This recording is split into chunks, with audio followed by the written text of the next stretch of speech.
வெடியல் பேருந்துன்னு சொல்லி மகளிருக்காக பண்ணீங்க. அதை குறை சொன்ன எடப்பாடி இப்ப நாங்க ஆண்களுக்கும் அந்த சலுகையை கொடுப்போம் அப்படின்றாரு.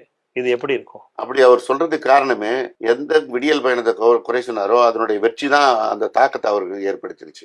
ஆண்களுக்கும் அதே போல நாங்க கொடுப்போம்னு அவர் சொல்லும் போது அவர் என்ன நினைச்சுக்கிட்டாரு, இந்த போக்குவரத்து துறை மிகப்பெரிய நட்டத்துல இருக்கு. எஸ், இதுல எப்படி இந்த கட்டண சலுகையை கொடுத்து கட்டணம் இல்லாத பயணத்தை கொடுத்தா எப்படி இந்த துறை தாங்கும்னு நினைச்சார். ஆனால் மாண்புமிகு முதலமைச்சர் அவர்கள் அதற்கு தனி நிதியை அரசு மூலமாக வழங்கி அந்த கட்டணத்திற்கான தொகை அரசு வழங்குகின்ற காரணத்தினால் போக்குவரத்துறைக்கு எந்த நஷ்டமும் இல்லை. என்ன சொல்லப்போனா போக்குவரத்துறைக்கு கூடுதல் வருவாய் வர ஆரம்பிச்சது.